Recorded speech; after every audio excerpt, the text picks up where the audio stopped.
మిత్రులారా,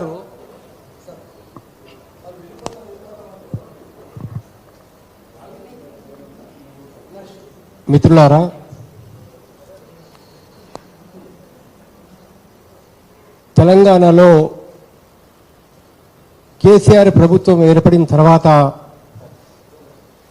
మొట్టమొదట తెలంగాణ ప్రజలు ఉద్యమకారులు ఆశించినటువంటి కోరుకున్నటువంటి మొట్టమొదటి కోరిక ఏంటంటే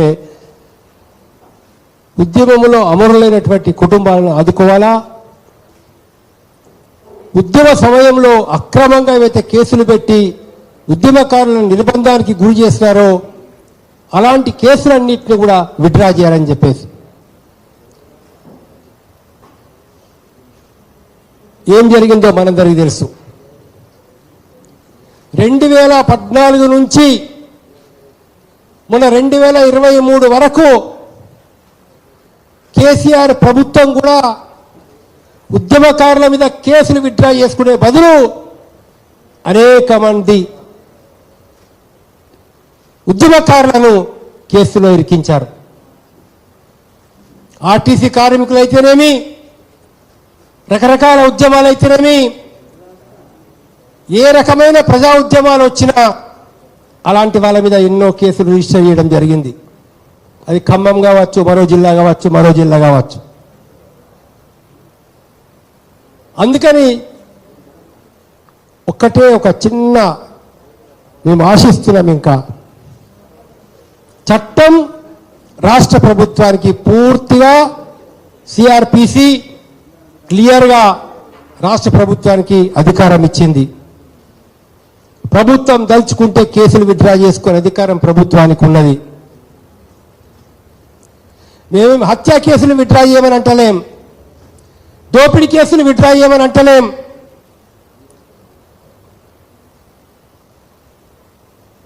లక్షల కోట్ల రూపాయల అవినీతి చేసుకున్న వాళ్ళ కేసులు విత్డ్రా చేయమని అంటలేం, బ్యాంకులు ముంచిన వాళ్ళ కేసులు విత్డ్రా చేయమని అంటలేం.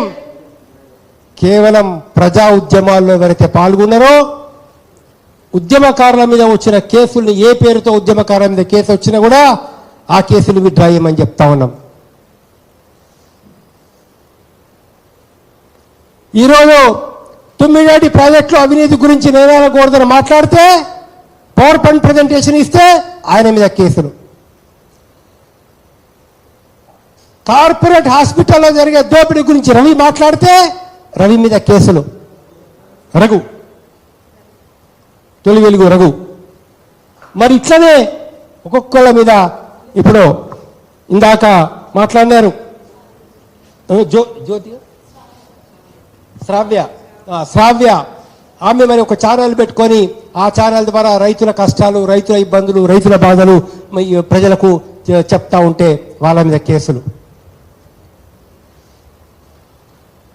ఇంకా సిగ్గుచేటైన విషయం ఏంటంటే ఆకునూరి లాంటి వాళ్ళ మీద బహుశా నేను అనుకుంటా ఏదో ఒక సందర్భంగా కొన్ని కేసులు చేయడం అనేది జరిగిందన్నట్టు. ఏం కోరుతున్నామండి? మీరు అన్యాయంగా అక్రమంగా పెట్టిన కేసులు విత్డ్రా చేయమని చెప్తున్నాం. నీకు ₹1 నష్టమా? ₹1 అనేది పోతున్నదా? ప్రభుత్వానికి ఏమైనా ఆర్థిక భారం పడుతున్నదా? ఏమైనా ఇబ్బంది ఉన్నదా? ఒక ఎంక్వైరీ, ఏం ఎంక్వైరీ కూడా అవసరం లేదు. ఎఫ్ఐఆర్ కాపీలు తీసుకొచ్చి ఎఫ్ఐఆర్ కాపీలు ముందర పెట్టుకొని, ఛార్జ్ షీట్లు ముందర పెట్టుకొని, ఏవేవైతే ఉద్యమ సమయంలో అయిన కేసులు ఉన్నాయో, ఉద్యమం రిఫర్ చేసుకుంటున్న కేసులు అన్ని 1 గంటలో విత్డ్రా చేసుకోవచ్చు ప్రభుత్వం తలుచుకుంటే. మేము ఒక్కటే విషయం చెప్తున్నాం, ప్రభుత్వం ఒక 3-4 రోజుల్లో ఒక డిసిషన్ తీసుకోవాలా, ఒక నిర్ణయం తీసుకోవాలని కోరుతున్నాం. నిర్ణయం తీసుకోకపోతే మేమందరం కూడా ధర్నా చౌక్లో నిరాహార దీక్షకు కూర్చోవలసి వస్తుంది. అవసరమైతే ఆమరణ నిరాహార దీక్ష కూడా కూర్చోడానికి ఉద్యమకారులు సిద్ధంగా ఉన్నారని చెప్పేసి మేము ఖచ్చితంగా చెప్తా ఉన్నాం. ప్రభుత్వం ఒక 4 రోజుల్లో ఒక మంచి డెసిషన్ తీసుకోవాలని చెప్పేసి మేము ప్రభుత్వాన్ని విజ్ఞప్తి చేసుకున్నాం. అది వాళ్ళ బాధ్యత కూడా, అది చేయాలని చెప్పేసి కూడా మేము కోరుతా ఉన్నాం. మిత్రులారా, ఉద్యమాలు ఎట్లా వస్తాయి, ఎందుకు వస్తాయి? ఎక్కడ అన్యాయం జరుగుతున్నదో, ఎక్కడ అక్రమాలు జరుగుతున్నాయో, ఎక్కడ దౌర్జన్యం జరుగుతున్నదో, ఎక్కడ దోపిడీ జరుగుతున్నదో, ఎక్కడ అవినీతి ఉన్నదో అవినీతికి వ్యతిరేకంగా, అక్రమాలకు వ్యతిరేకంగా, అన్యాయాలకు వ్యతిరేకంగా గొంతు విప్పేవాడే ఉద్యమకారుడు. ఉద్యమకారుడు అంటే ఇంటి కోసమో తన సొంతం కోసమో కాదు. ప్రజల మీద అన్యాయం జరుగుతుంది, ప్రజలు దోచుకోబడుతున్నారు, ప్రజలు అక్రమాలకు గురవుతున్నారు, వాళ్ళకి న్యాయం జరగాలని ఎవరైతే కోరుకుంటున్నారో అది ఉద్యమకారుడు. తెలంగాణకు నష్టం జరిగింది, తెలంగాణ దోచుకోబడ్డది, కాబట్టి తెలంగాణ ఉద్యమం వచ్చేసింది. ఈరోజు ఇవాళ భారతదేశంలో రైతాంగం దోచుకోబడతా ఉన్నది, నిరుద్యోగులు దోచుకోబడుతున్నారు, మరి ఉద్యమాలు వస్తాయి. కాబట్టి ఇవాళ మేము చెప్పదలుచుకున్నటువంటి విషయం ఏంటంటే, మీరందరూ రాజకీయాలలో ఉన్నారు, కాంగ్రెస్ వాళ్ళ మీద కూడా చాలా మంది మీద కేసులు అయిండవచ్చు. ఒక్కసారి మీరు కాంగ్రెస్ వారు కూడా ఆలోచించుకోండి, కేసీఆర్ ఎలాంటి వాళ్ళ మీద కేసులు పెట్టాడు, లేకపోతే తెలంగాణ ఉద్యమ సమయంలో ఎలాంటి వాళ్ళ మీద కేసులు వచ్చినాయి, విత్డ్రా చేసుకోండి అని చెప్పేసి కూడా మీ అనుభవం ద్వారా. రేవంత్ రెడ్డిని కూడా అరెస్ట్ చేసి పెట్టారు కదా జైల్లో, రేవంత్ రెడ్డి కూడా జైల్లో. నీ సొంత అనుభవం నుంచి నువ్వు తెలుసుకో, ఒక మనిషిగా ఆలోచించి ఉద్యమకారుల మీద పెట్టేటువంటి కేసులలో ఎంత ఇబ్బందులతో మాకు తెలుసు. ఇవాళ రఘు చెప్పాడు, తర్వాత ఇంకెవరు కూడా చెప్పారు ఇంతకుముందు, ఏంటి ఖమ్మంలో నాగేశ్వరరావు చెప్పాడు. ఏది హైదరాబాద్లో చదువుకునే విద్యార్థి, యూనివర్సిటీలో మెడల్ సంపాదించిన విద్యార్థి, రాష్ట్ర ప్రభుత్వం చేత ఉత్తమ విద్యార్థిగా సర్టిఫికెట్ పొందినటువంటి నాగేశ్వరరావు ఇవాళ ఇక్కడ చదువుకునే ఒక విద్యార్థి ఖమ్మంకు ప్రతి వారం రోజులకోసారి కేసుకు పోయి రావాలంటే ఎంత ఇబ్బంది అవుతుందో మీరు ఆలోచించండి, ఎంత కష్టమవుతుందో మీరు ఆలోచించండి. ఒక కేసు కాదు, 2 కేసులు కాదు. కాబట్టి ఈ కేసులు విత్డ్రా చేసుకోవాలని చెప్పేసి మేము ప్రభుత్వాన్ని డిమాండ్ చేస్తా ఉన్నాం. ఓకే, 2-3 విషయాలు ఇవాళ మేము ప్రస్తావించాలని చెప్పేసి అనుకున్నాం. అవసరం కూడా మనకు రేవంత్ రెడ్డి ప్రభుత్వం, కాంగ్రెస్ ప్రభుత్వం వచ్చేసిన తర్వాత మేమందరం ఆశించడం, నిరుద్యోగులకు ఒక మంచి ఆశ కల్పిస్తారు, నిరుద్యోగుల యొక్క బాధలు తీరుస్తారు, నోటిఫికేషన్స్ ఇస్తారు, ఉద్యోగాలు అన్నీ వస్తాయని చెప్పేసి మేము ఆశించినాం. తెలంగాణ స్టేట్ పబ్లిక్ సర్వీస్ కమిషన్కు ఆకునూరు మురళి లాంటి వాళ్ళని, సరే ఆయన ఏజ్ వస్తుందా రాదా అది వేరే విషయం, లేకపోతే అలాంటి వాళ్ళని ఒక నిజాయితీపరుడైనటువంటి వ్యక్తిని తెలంగాణ పబ్లిక్ సర్వీస్ కమిషన్కు చైర్మన్గా వేస్తారని చెప్పేసి మేము ఆశించినాం.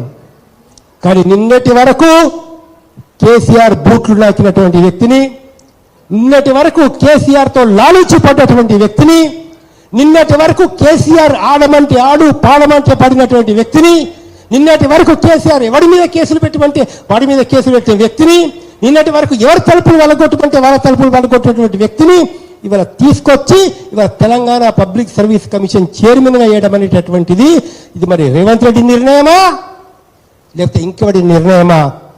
ఇలాంటి నిర్ణయాలు చేస్తే ప్రజలకు నమ్మకం కలుగుతుందా? ప్రజలకు విశ్వాసం వస్తుందా? నిరుద్యోగులకు మళ్ళీ ఇవాళ కాంగ్రెస్ పార్టీని గెలుపు కోసం నిరుద్యోగులు ప్రయత్నం చేయాలని అంత ఉత్సాహంగా ముందుకు వస్తారా? అవును, మేము ముందుకు వచ్చినాం. ఎందుకు? బీజేపీని ఓడించాలని, మొత్తన్మాదాన్ని ఓడించాలని, ఉపాలాంటి చట్టాలను దుర్మార్గంగా ఉపయోగిస్తున్నటువంటి ఒక నియంతృత్వ మతతత్వ శక్తులకు వ్యతిరేకంగా ప్రజలందరినీ ఐక్యం చేయాలనేటువంటి ఉద్దేశంతో చేత, రైతుల యొక్క సమస్యను పరిష్కరించాలనే ఉద్దేశం చేత మేము గత ఎన్నికల్లో బీజేపీని ఓడించాలని, బీఆర్ఎస్ ఓడించాలని ఊరూరు తిరిగినాం. ఎవరు తిరిగినారండి? మురళి గారు తిరగలేదా? పృథ్వీ తిరగలేదా? సోగ్రా తిరగలేదా? విఠల్ తిరగలేదా? ఎంతమంది? ఇవాళ నన్యాల గోవర్ధన్ ప్రతి ఊరుకు దాదాపు పోయినాడు, ప్రతి పల్లెకు పోయినాడు, ప్రతి దగ్గరకు పోయినాడు, లింగానాయకు పోయినాడు, ఇంకా ఎంతో మంది పోయినాడు. మా వాళ్ళందరూ కూడా ఎండల నిలబడి మైకు పట్టుకొని తిరిగినారే. ఎక్కడంటే ఇక్కడ హోటల్లో తినుకుంటూ, ఎక్కడంటే అక్కడ హోటల్ చాయ్. ఎవడన్నా ఒక రూపాయి ఇచ్చాడా? ఎవడన్నా కాంగ్రెస్ నాయకుడి దగ్గర ఒక రూపాయి తీసుకున్నారా? లేకుండా వీళ్ళు సొంత ఖర్చులతో స్నేహితుల ఒక సాయం చేత తిరిగినారే. మరి ఎవరే గెలుపు కారణం? ఇంటెలిజెన్స్ రిపోర్ట్ తెప్పించుకొని చూడండి, ఎవరికి గెలుపు కారణం, ఎవరి కృషి వల్ల వచ్చింది. మరి మేము ఆలోచించినాం, ఒక మంచి వ్యక్తులను తీసుకొచ్చి పబ్లిక్ సర్వీస్ కమిషన్ చైర్మన్ చేద్దాం అట్లా వస్తుంది అనుకున్నాం, కానీ రాలేదు. మాకు చాలా బాధ కలిగింది. మరి రైతులు అప్పులు మాఫీ చేస్తారని చెప్పేసి అనుకున్నాం. ఆత్మహత్య చేసుకుంటున్నారు. తెలంగాణ గవర్నమెంట్ ఇవాళ ఈ ఎలక్షన్ల తర్వాత కూడా చూడండి, మీరు దయచేసి పేపర్ తీసి చూడండి, ప్రతి నెల ఒక ఇద్దరు రైతులు ఆత్మహత్య చేసుకుంటున్నారు. ప్రతి నెల ఒక ఇద్దరు. నేను స్వయంగా మా రైతు సంక్షేమ సమితి తరఫున ఒక 4-5 చోట్లకు వెళ్ళి ఆ రైతు కుటుంబాలకు పరామర్శించి వచ్చినాం. ఒక 2-3 కుటుంబాలకు అంతో ఇంతో మేము సాయం చేయడం జరిగింది. మరి వాళ్ళ కాన్ఫిడెన్స్ కలిగించాలి కదా, నమ్మకం కలిగించాలి కదా, వాళ్ళకు విశ్వాసం కలిగించాలి కదా. మేము ప్రభుత్వం వచ్చినాం, మీకు ధరలకు ఇబ్బంది ఉండదు. మీరు బీజేపీ ప్రభుత్వం ఏదైతే పాలసీలు చేసిందో, రైతాంగ వ్యతిరేక పాలసీలు చేసినారో, కనీసం మద్దతు ధర ఇవ్వాలని చెప్పేసి రాష్ట్ర ప్రభుత్వం కూడా డిమాండ్ చేస్తుందని, కాంగ్రెస్ పార్టీ కూడా డిమాండ్ చేస్తుందని మేము ఆశించినాం. బీజేపీకి వ్యతిరేకంగా మీరు కూడా పోరాడతారని చెప్పేసి మేము అనుకున్నాం. పంజాబ్ రైతులకు మీరు మద్దతు చెప్తారని చెప్పేసి మేము అనుకున్నాం. కానీ అలాంటి కొంతమంది కాంగ్రెస్ నాయకులు చెప్పినారు, కానీ అదొక ఉద్యమంగా మట్టుకు రాలేదు. అది ఆలోచించాల్సినటువంటి ఒక విషయం. అంటే మనకు అర్థమవుతలేదు, ఒక ముఖ్యమంత్రి స్థాయిలో ఉన్నటువంటి వ్యక్తికి నిజంగా చెప్పాలంటే కోర్స్ ఆయన మంచి సలహాదారులు మనం నియమించుకోవచ్చు. మరి ఒక లీగల్ ఎక్స్పర్ట్స్ని కూడా మన సలహాదారులుగా పెట్టుకోవచ్చు. ఇంతకుముందు లా సెక్రటరీగా చేసినటువంటి వాళ్ళని ఆయన పెట్టుకోవచ్చు. ఎందుకు నేను ఈ విషయం చెప్తున్నా అంటే, ప్రధానమంత్రి వచ్చినప్పుడు ఏం మాట్లాడాలి? ప్రధానమంత్రి వచ్చినప్పుడు రాజ్యాంగం ఏం చెప్తున్నది, రాజ్యాంగం ప్రకారంగా రాష్ట్రం కేంద్రం యొక్క సంబంధాలు ఎట్లా ఉండాలా, కేంద్రం బాధ్యత ఎట్లుండాలా, కాన్స్టిట్యూషన్లో కేంద్రం బాధ్యత ప్రకారంగా ఎందుకు ఫండ్స్ ఇవ్వాల్సిన అవసరం ఉన్నది, ఇట్లా యూ లీగల్ రైట్గా నువ్వు డిమాండ్ చేయి. స్టేట్కు ఈ హక్కు ఉంటుంది, స్టేట్ హక్కు ప్రకారంగా మీ సెంట్రల్ యొక్క బాధ్యత ఇది అని చెప్పాలి. కానీ నువ్వు పెద్దన్న చిన్నన్న అని చెప్పేస్తే నువ్వు మోడీ లాంటి వాళ్ళని కౌగిలించుకున్నావంటే ధృతరాష్ట్ర కౌగిలకు పోయినట్లే. ధృతరాష్ట్ర కౌగిలి ఉంటుంది ఒకటి, వాడు కౌగిలించుకున్నాడా ముక్కలు అయిపోవడమే ఎవడన్నా కానీ ఆనపల. కాబట్టి ఇవాళ మోడీ అమిత్ షా ఏదో మీరు మామూలుగా వ్యక్తులుగా అనుకొని ఏదో నాయకులుగా కేంద్ర నాయకులు అనుకుంటున్నారేమో. మోస్ట్ డేంజరస్ ఇవాళ సిచ్యువేషన్ ఉంది. దీన్ని కాంగ్రెస్ నాయకత్వం గుర్తించాలని చెప్పేసి కూడా మేము కోరుతా ఉన్నాము. ఏం లేదండి, ఇవాళ ఏంటంటే ప్రెస్ అకాడమీ పెట్టారు, ఇంకెవరో పెట్టారు, ఇంకేదో దానికి అపాయింట్మెంట్స్ వస్తూ ఉన్నాయి. మేమేమో కోర్స్ యాదగిరి మా పాశం యాదగిరి అని వద్దంటున్నా కూడా మేము ఒకప్పుడు ఎక్స్పెక్టేషన్ చేసినాం, పాశం యాదగిరి లాంటి వాళ్ళకు పిల్లి కనీసం అడుగుతారేమో, అలాంటి వాళ్ళకు అవకాశం ఇస్తారేమో అని చెప్పేసి మేము ఆశించినాం. అంటే ఇవాళ ఇవన్నీ విషయాలు కూడా రాష్ట్ర ప్రభుత్వాలు మళ్ళా పునరాలోచించాలని మేము విజ్ఞప్తి చేస్తున్నాం. మీకు మంచి పేరు రావాలని మేము కోరుకుంటున్నాం. మీరు బీజేపీని ఓడించాలని చెప్పేసి మేము కోరుకుంటున్నాం. వచ్చే పార్లమెంట్ ఎలక్షన్స్లలో కూడా ఇవాళ బీజేపీని ఓడించడం కోసం మేమందరం కూడా వర్క్ చేయాలనుకుంటున్నాము. కానీ మీరు చేసేటటువంటి చర్యలు మీ యొక్క ప్రెస్టేజ్ పెంచే విధంగా ఉండాలని చెప్పేసి మేము కోరుతా ఉన్నాం. మేము కోరుకునేది ఒకటి ఏదైతే ఉందో, ఇవాళ చాలా డిస్కషన్స్ వచ్చేసినాయి. ఇక్కడ మేము ఒక సమస్య వచ్చింది, పాశం యాదగిరి అనేమో మేము మాలాంటి వాళ్ళము, మేము రాజకీయాలకు రాము అని చెప్పేసి అన్నాడు. మళ్ళా మా సింహారెడ్డి అక్కనేమో మాట్లాడుతూ మీలాంటి వాళ్ళు రాకపోతే మరి ఏంటి గ్యాప్ ఎట్లా ఏర్పడుతుంది అని చెప్పేసి ఆ దొంగలే ఉంటారు కదా అని సోగరా లాంటి వాళ్ళు ఇవాళ మా స్నేహారెడ్డి లాంటి వాళ్ళు చెప్పడం జరిగింది. కాలమే నిర్ణయం చేస్తుంది. ఇవాళ ప్లాటో ఒక మాట చెప్పాడు, philosophers should rule this country అని చెప్పినాడు. Philosophers should rule this country అని చెప్పినాడు. తత్వవేత్తలు పరిపాలన చేయాల. తత్వవేత్త ఎవరు? తన గురించి ఆలోచించేవాడు కాదు తత్వవేత్త, సమాజం గురించి ఆలోచించేవాడు తత్వవేత్త. ఫిలాసఫర్ అంటే ఫిలాసఫీ అంటే తను ఆస్తులు సంపాదించుకోవడం ఫిలాసఫీ కాదు, తను సమాజం యొక్క శ్రేయస్సు కోరుకునేవాళ్ళు, కన్నీళ్ళు దొడవాలని కోరుకునేవాళ్ళు, బాధలు పోవాలని కోరుకునేవాళ్ళు, వాళ్ళు philosophers should rule the country అని చెప్పేసి ఇవాళ చెప్పడం జరిగింది.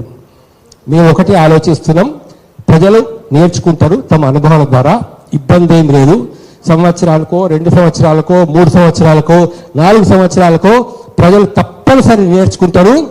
ఈ ప్రజలు నేర్చుకున్నప్పుడు ప్రజల ఒక ప్రత్యామ్నాయం గురించి తప్పనిసరి ఆలోచిస్తారు. ఇవాళ ఆ విషయం చెప్పడం కాస్త ముందవుతుంది. కానీ మేము ఒకటే కోరుతున్నాం, ఎవరో మా వాళ్ళు మాట్లాడుతూ పృథ్వీరాజు ఒక గంట సేపు ఒకరోజు సీఎం కావాలని చెప్పేసి అనుకోవడం జరిగింది అన్నట్లు. పృథ్వీ ఒకరోజు సీఎం అయితే ఈ కేసులు విత్డ్రా చేస్తాడు, లేకపోతే ఫలానా వాళ్ళు ఒకరోజు సీఎం అయితే మేము చెప్పేది అది కాదు. 5 ఏళ్ళు కావచ్చు, 10 ఏళ్ళు కావచ్చు, పృథ్వీ లాంటి వాళ్ళు రాష్ట్రానికి సీఎం కావాలా, మన యొక్క సమస్యల పరిష్కారం. ఆకునూరు మురళి లాంటి వాళ్ళు, పృథ్వీ లాంటి వాళ్ళు, సోగరా లాంటి వాళ్ళు, ఇవైతే నాగేశ్వరరావు లాంటి వాళ్ళు, మా యొక్క నయనాల గోర్ధన్ లాంటి వాళ్ళు, విఠల్ లాంటి వాళ్ళు, సోగరా లాంటి వాళ్ళు, ఇవాళ రఘు లాంటి వాళ్ళు, ఇవాళ లింగానాయక్ లాంటి వాళ్ళు, మీరు కదా శ్రీహారెడ్డి లాంటి వాళ్ళు, అక్క పేరు మర్చిపోయాను నేను దాని లోపల. ఇలాంటి వాళ్ళు ఏదైతుందో మీరు మా యొక్క భవిష్యత్తు. 5 ఏళ్ళ తర్వాత నేను బతుకుంటేనా నాకు సమస్య లేదు, అక్కడ నాకేం ఇబ్బంది కూడా లేదు దాని లోపల. కానీ నా కళ అది, నా ఆశయం అది, నా లక్ష్యం అది. ఒక నిజాయితీ ఉన్నవాళ్ళు, ధైర్యం ఉన్నవాళ్ళు, సాహసం ఉన్నవాళ్ళు, మంచిని కోరేవాళ్ళు, ప్రజల కష్టాలు పోగొట్టేవాళ్ళు ఏనాటికైనా అధికారంలోకి రావాలని నేను కోరుకుంటున్నా, అంతే.